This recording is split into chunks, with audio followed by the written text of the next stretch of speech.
People of the Purple Butterfly here, otherwise known as People of 7 on Twitter and YouTube, people elsewhere on the internet. My soaps located PurpleButterfly-soaps.myshopify.com, my blog, PurpleButterfly-people.blogspot.com.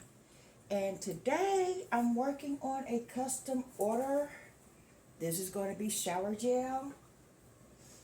I've already diluted my soap paste to this level here, which would give me 6 bottles equaling 16 ounces. This is the soap. This is olive oil.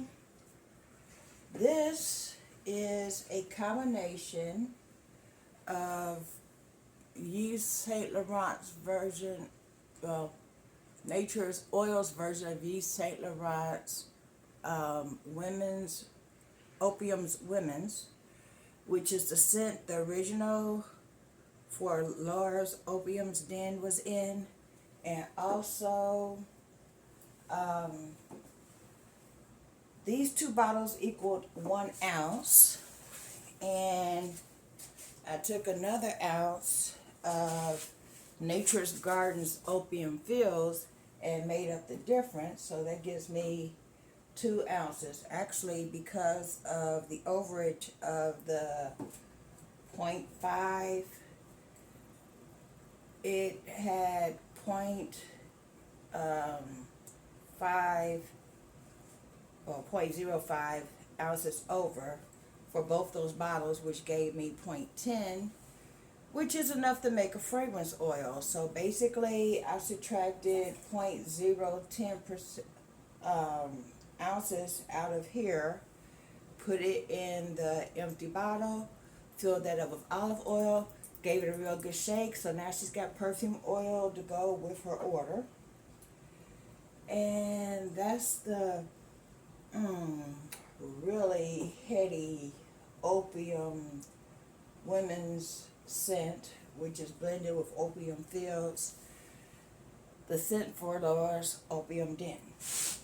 I also have my preservative here because this is a water-based product, and I have some glycerin. Glycerin allows for moisture as a humectant to remain in the skin. The olive oil is a moisturizer in case the soap was even a little bit harsh. I do intend to do a pH test on it. As far as I know, I'm in the 9 range. I usually like to aim for a 7, but let's see what we got.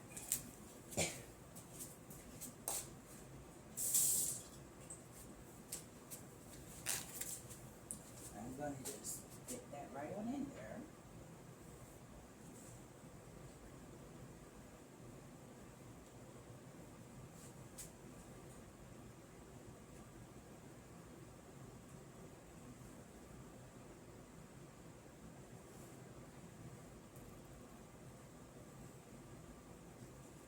Stayed yellow.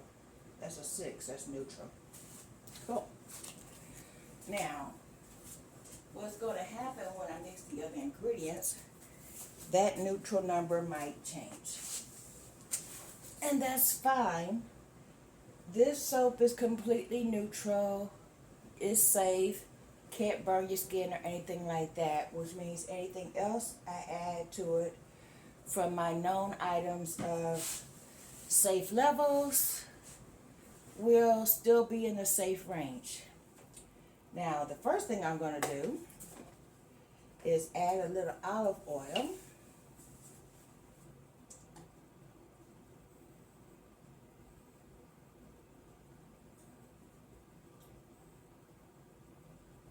That should be enough. A little more. And a little glycerin.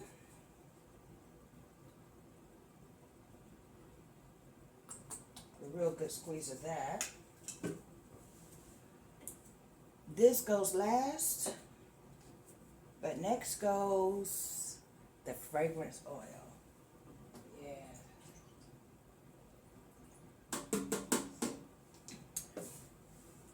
Now, you probably can't see this, but if you notice, all of those elements are floating on top because shower gel is thick.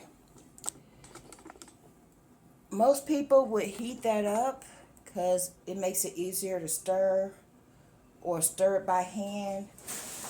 I used to do that, but what I'm going to do is stir it up with the immersion blender and then give it 12 to 24 hours to dissipate the bubbles.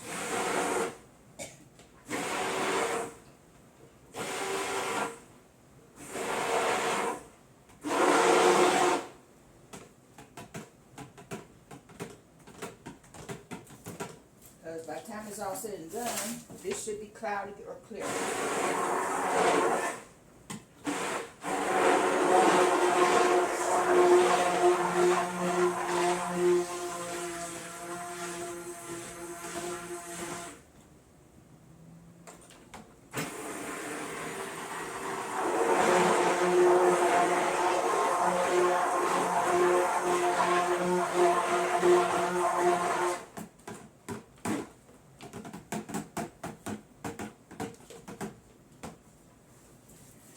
All those bubbles will dissipate soon. Let me show you something right quick.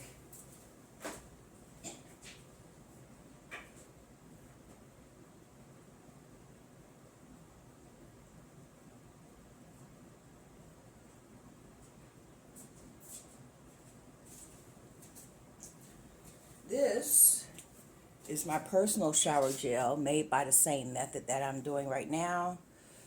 All those thick bubbles have cleared up and now it's basically translucent, but it's still thick.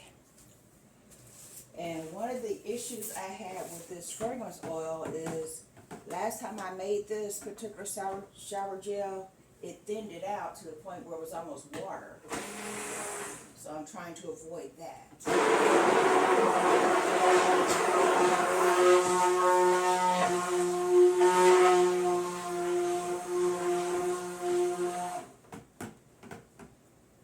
But as you can tell, it's a lot easier to stir now because the fragrance oil has thinned it out a little bit.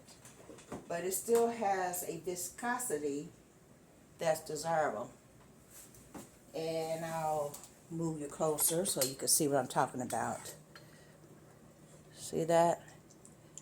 It's not water thin anymore. It still has a viscosity. And that viscosity will be there after all the bubbles go away as well.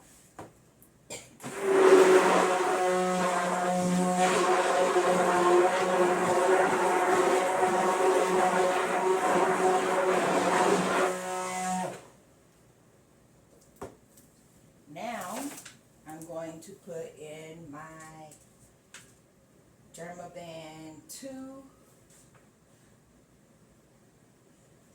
which has a thickness of its own as well. I've already measured. So basically a quarter of the bottle, which is basically what I had left. We'll keep this from, doing fun things like molding.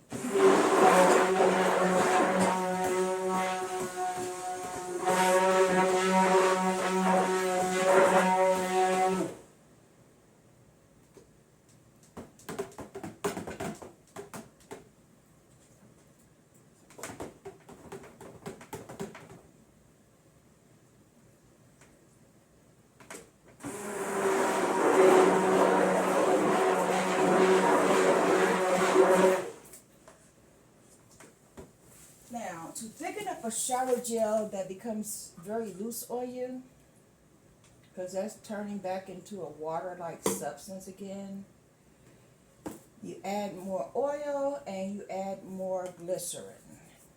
I've already added the amount of oil I want in there, so I'm just going to add a nice healthy amount of glycerin.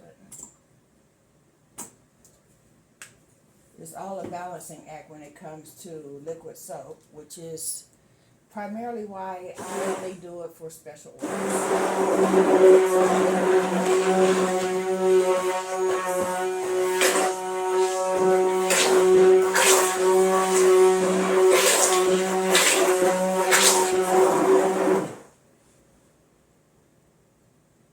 Okay, it's a little thicker.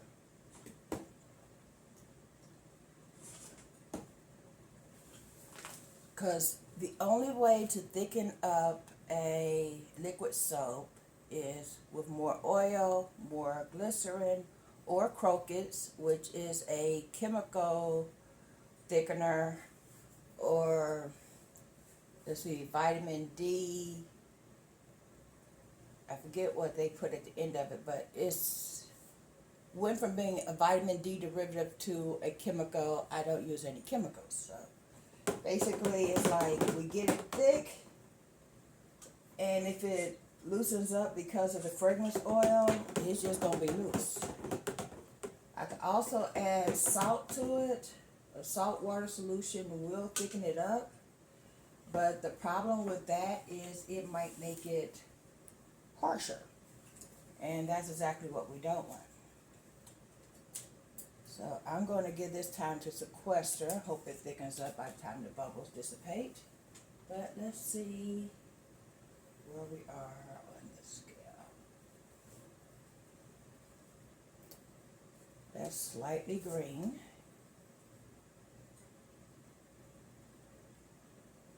It's going towards a 7, which is still very safe. Yeah, so what I'm going to do now, I know I get stir happy.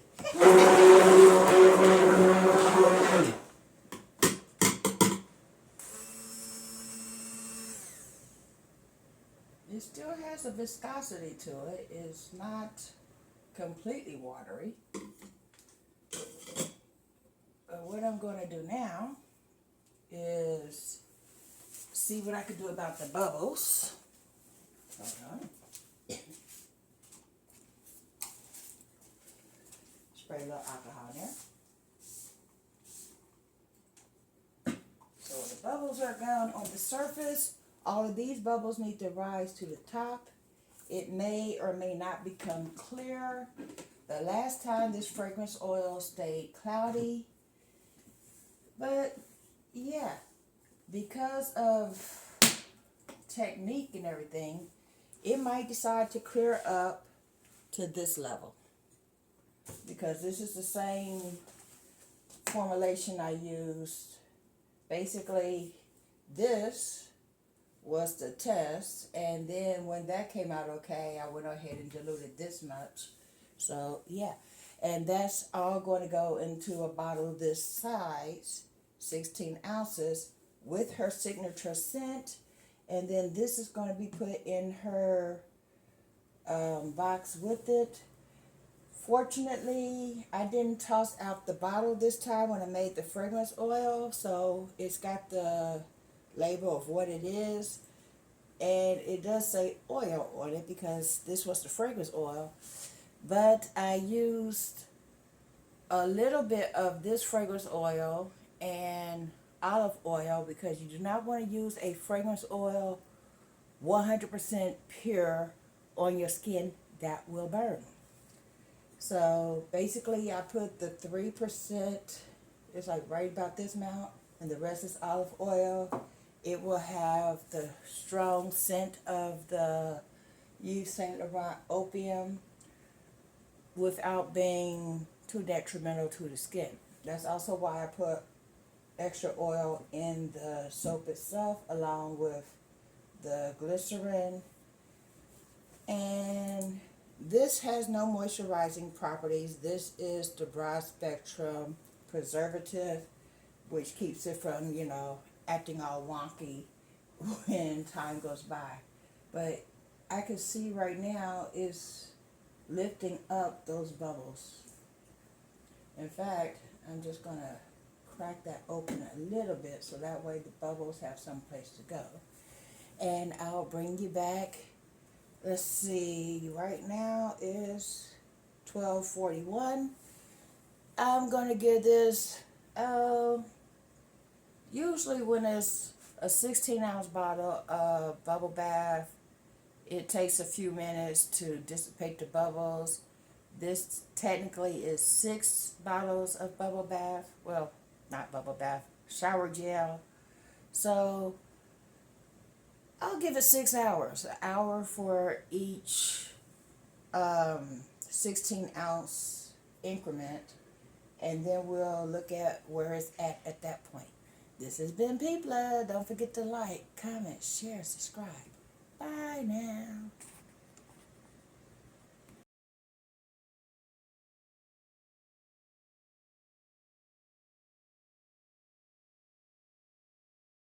All right, here we go.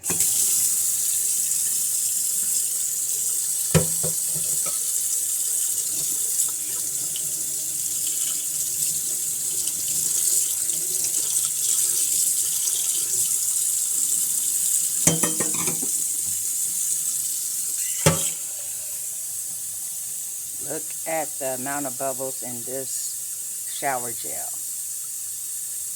Gotta say, I'm kind of proud of that.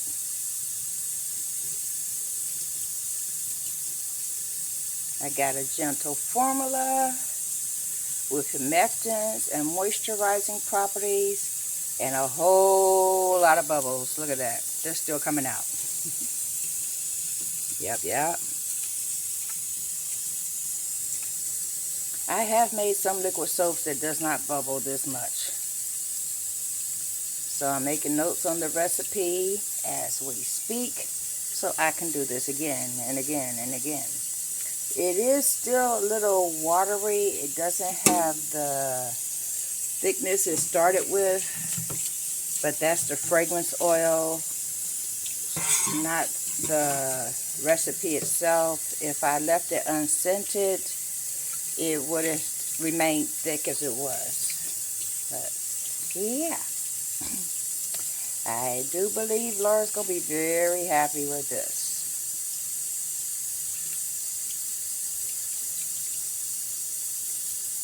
Them bubbles are still coming. Look at that. It's the little things that make me happy. Yep. This has been People of 7.